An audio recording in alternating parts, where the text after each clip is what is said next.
qisada ugu dambaysa ee nabiga deeqsinimadiisa sallallahu alayhi wasallam aan ku tilmaamayno waa qiso cajiib badan oo qisadan yani markaan akhriyaba anoo keligayaan qoslaa waa qiso la yaab leh saxiix muslim bay ku taallaa qisadu miqdaad ibn aswad baa yaa warinaya wuxuu leeyahay miqdaad aniga iyo laba saxaabi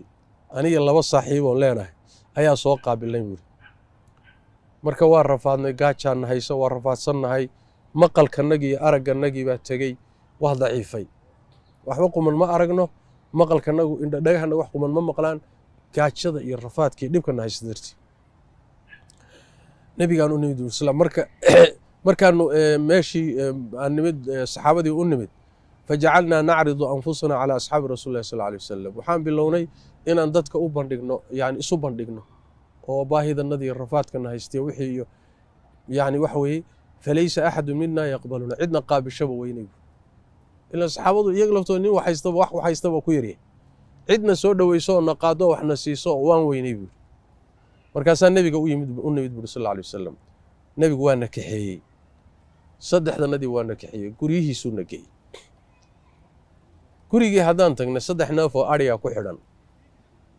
3 neef oo ariga ahaa ayaa nebigu wuxuu yidhi sallallahu alayhi wasallam ihtalibuu hada allabana baynana yani 3 neef oo ariga caana inooga soo lisa kuwa baynu wadaagaynaa fakunna nahtalibu fayashrabu kullu insani minna nasiibahu waan soo maalnaa waan soo lisnaa kadibna nin walba qaybtiisu cabaa nebigu mar buu maqan yahay markaan soo lisno qaybtanada cabno qaybtii nebiga aan ugu talagalay waa u dhigi jirnay markaasuu xilli dambe habeenkii imaanayaa asagoo oo socda dadkiina seexdeen fayajii'u min alleyl habeennimadii buu imaanayaa fayusallimu tasliiman laa yuuqidu naa'iman wa yusmicu lyaqdaan markuu guri la hurdo soo galo waa salaami jiray salaan cidda soo jeedana ay maqlayso ruux hurdana aan kicinayno hurdada ka kicinaynin buu ku salaamaya assalaamu calaykum hadal yaraha yani dhexdhexaadaho muxuu ahay kan soo jeedana uu maqlayo ka hurdana aan kicinayn kadibna nebigu sallallahu alayhi wasallam masaajidku imaan jiray waa tukan jiray markuu salaad soo tukada kadib ayuu imaan jiray markaasuu guriga markaasuu caanihii aan u dhignay cabbi jiray sharaabkii cuntay caabihii buu cabbi jiray habeenada ka mida buu leeyahay miqdaad marka caanihii oo yaala intii nebiga aan u reebnay oon u dhignay oo yaala ayaa shaytaan ii yimid buu yidhi habeen طبعا يعني waxa uu sheekay qalbigiisu u sheekay aniguna intaydii waan cabay buu yidhi markaasuu shaytaankii wuxuu igu yidhi buu yidhi war muxamed ansaar waa reer madiina ayuu guryahooda aadayaa markaasay soo dhoweynayaan oo deeq siinayaan xaajadiisii iyo dantiisana halkaasuu ka helayaa muxuu ka badan uga baahan yahay bimacnaa waxa weeye guryaha kale ansaareed iyo saxaabadiisuu ka soo dhergayaa wax ka helayaaye intan yarta caanahe kabadeed u reebteen muxuu uga baahan yahay muxuu nabigu ku falayaa sallallahu alayhi wasallam shaydaan baa iigu sheekeeyey buu sidaas warkii shaydaanku ii sheegay baan qaatay buu yidhi fa ataytuha fa sharibtuha intii yareed ee nebiga aan u dhignay ayaan cabbay buu waa ka fuuqsaday waa ka saaray falamma an wagalat fii batnii intii yareyd markay calooshaydii gashay buu yidhi oo ay calooshii aan ku hubsaday oo aan ogaaday buu yidhi annahu laysa ilayha sabiil caana calool galay lagama soo saari karee inay tageenoo saa ku tageen markaan ogaaday ayuu shaydaankii qoomamo iyo walbahaar haddana igu tuuray buu yidhi nadamani shaytaan walbahaar iyo walwal iyo murug baan la joog waayay wuxuu igu yidhi buu yidhi haddana shaydaankii iyo cabsiyey waay wayxaka maa sanacta asharibta sharaaba muxamed war habaar qabe war maxaad samaysay ma waxoogaagii nebigu uu lahaa baad cabtay fayajii'u falaa yajiduhu fayadcuu calayka fatahlik wuu imaan waxoogaagii markuu waayana wuu ku habaari waad halaagsami way kuu dhammaan naftaa isugu kay timid buuri waxoogaagii caanihii cabbay calooshii kama soo celin karo shaydaan baa walbahaari geliyey asagii i cabsiiyey ee i waswaasiyey baa haddana wuxuu leeyahay nebigii baa imaanoo waxoogaagii markuu waayana wuu ku habaari doonaa maanta halaagaa waa kuu dhammaatay yaa adduunyadii baa igu xidhiintay rafaaday fadahaba dunyaaka adduunkaagii aakhirada maanta ay u dhammaatay adduun iyo aakhira maanta ay kuu dhammaatay xageed geli doonta wa calaya shamlatun mara yaroo gaaban baan qabaa buuhi marka markaan yani lugaha saaro oon qaar dambaha saaro madaxaygaa soo baxaya buuri qaar hore haddaan saarana lugahaygaa bannaana mara yaroo aan jidhkayga ku wada filayn ayaan qabaa buuri habeenkii oo dhan galgalo hurdo isga tagtay seexan waayey murug walbahaar waan gubtay labadaydii kale saaxiib iyagu waa iska seexdeen ileen iyagu dakana ma qabaano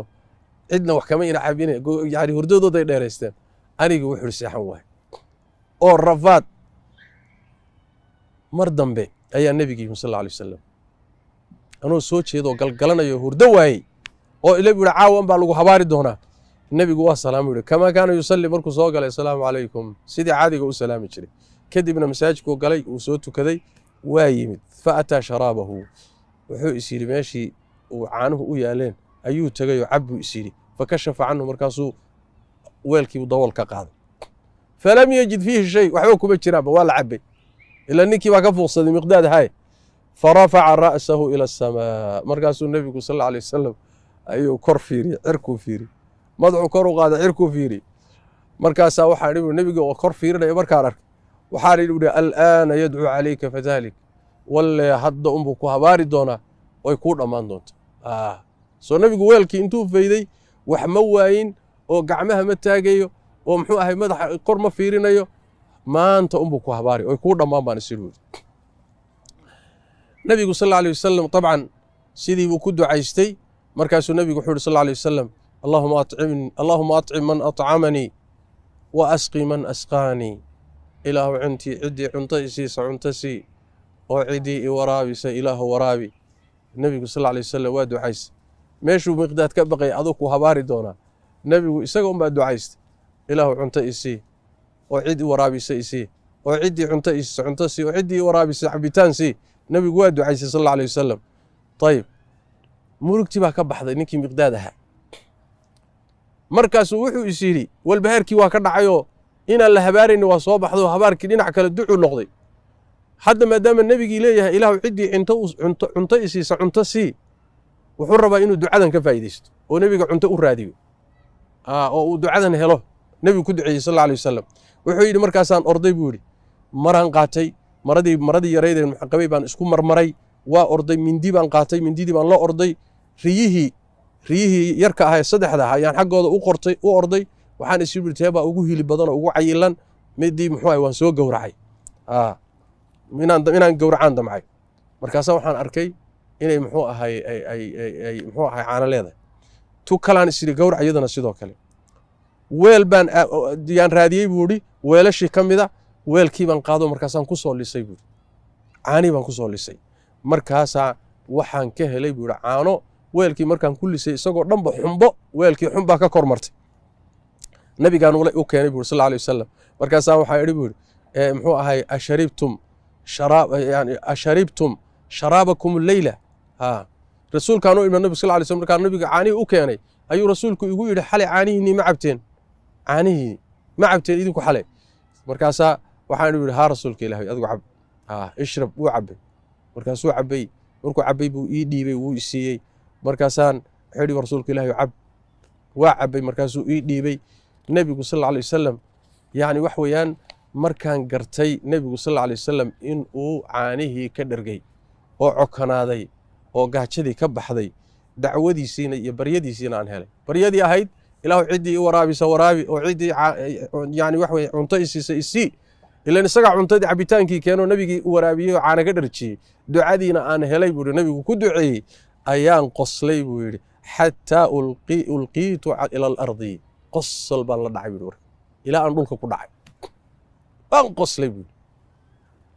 markaasaa nebigu wuxuu yidhi sal alla alay wasalam ixdaa saw'aatika yaa miqdaadow kolley xumaanyaalkaagii mid ka mida un weeye maxaad samaysay maxaad ku qoslaysaa kolley waxbaad ku kacday maxay yahay waxaas